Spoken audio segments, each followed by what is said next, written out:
it's always going to be the biggest game of the season at this moment in time. Man City against Liverpool have been the two dominant forces over the last 5 or 6 years, haven't they, in the Premier League? Yeah. Much anticipated, much talked about, because it was the first game on Saturday morning, the 12:30 UK, 7:30 in the morning, after international break.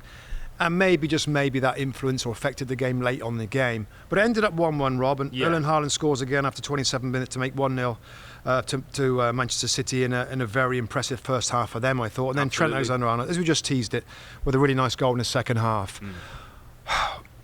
What do we learn, I guess? What do we learn about where Liverpool are? I think that's probably the bigger question here, where Liverpool are compared to where...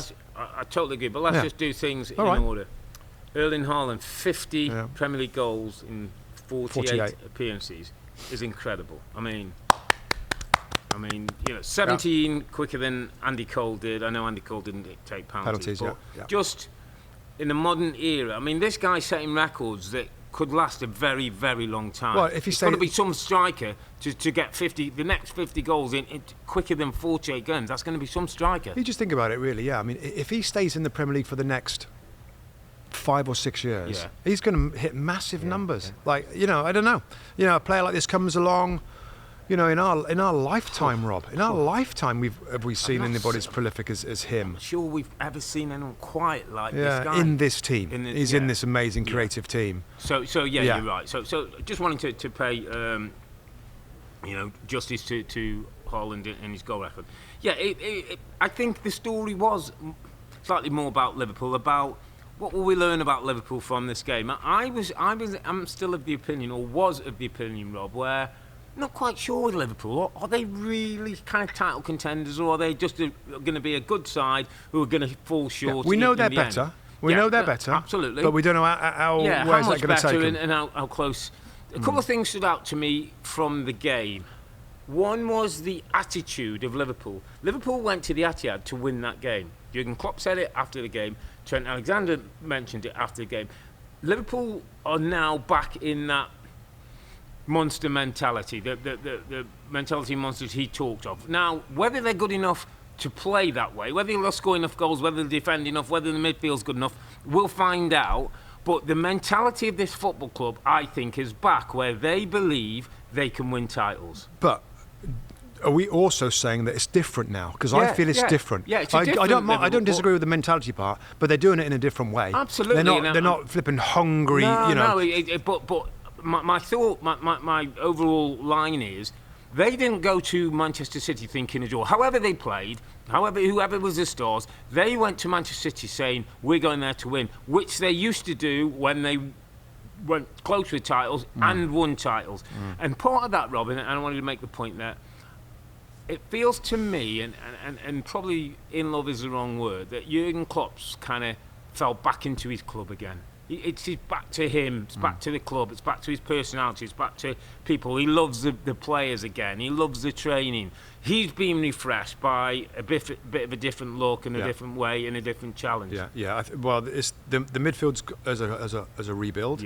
I think defensively, I think he's worked on that in pre-season to stop the crazy. I mean, they just gave a lot of goals away the last year. Trent's position, of course, is something new again.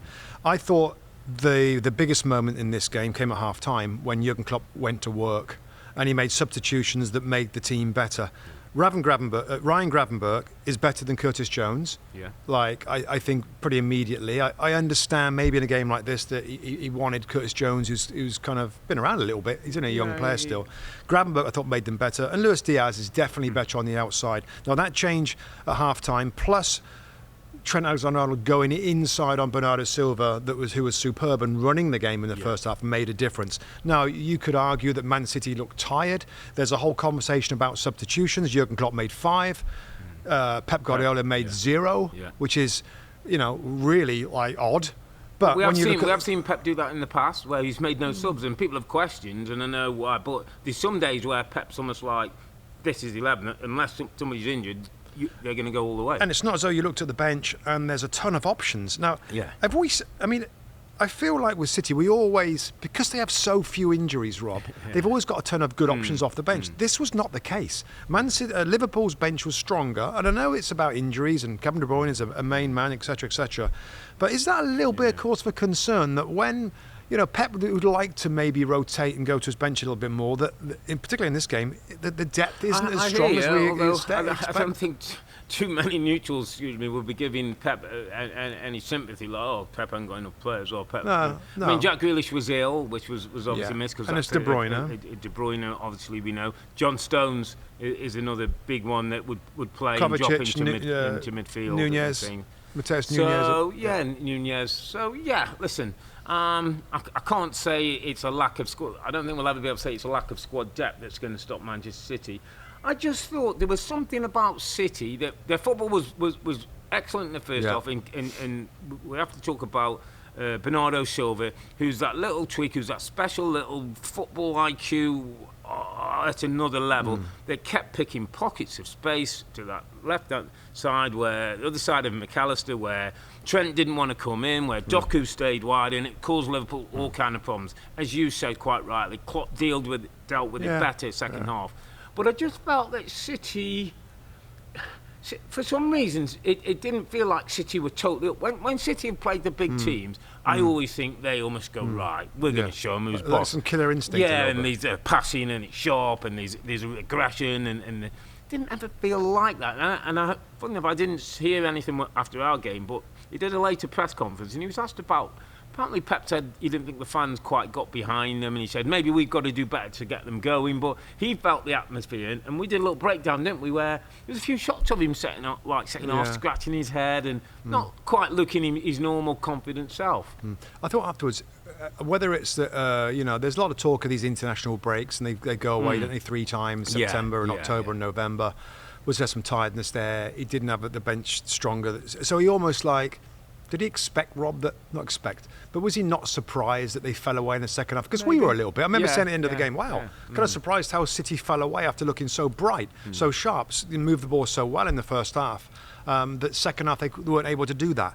I mean, obviously credit goes to Liverpool as well. Absolutely. And on that thing, Rob, let's quickly kind of think about Liverpool now. Then we've had a good bit of body of evidence. Yeah, I think we all know it's going in the right direction. Yeah. After in the show, I think I said. I was really impressed with Liverpool actually, and I think the general reaction maybe isn't as strong as that from others around the game. I really feel that now we're going to have a 3-team race well into the season, in my opinion, given what I've seen of the 3 teams so far. I'm not saying that anybody's going to overcome City, because we've seen them reach top gear in the last few months many times, so we can't, but I just thought Liverpool looked like they've got it. They've got that belief back a little bit, confidence back a little bit, and the quality that the McAllister and the Szoboszlai, and I think Gravenberch's going to be a big part of that. If they can find a defensive number 6 in January, never easy market, then I think that would complete the puzzle for them. Would Calvin Phillips fit the bill? I know his name's been mentioned. If City would let him, maybe City might not let him go to a rival. Might not let him go, and I don't know. It's because he hasn't played so much. It's hard to kind of get a sense of where he's at. To speed. Yeah, it's interesting. No, I don't disagree. And part of my thought was it was a really important performance from Liverpool. I think it's given that dressing room belief. It was a day when I didn't think Mo Salah had a particularly good day, Rob, and you don't often say that. Didn't think he looked that dangerous. Thought Ake did a good job quieting him down on that right-hand side. But there's definitely threats. They're definitely part of the picture.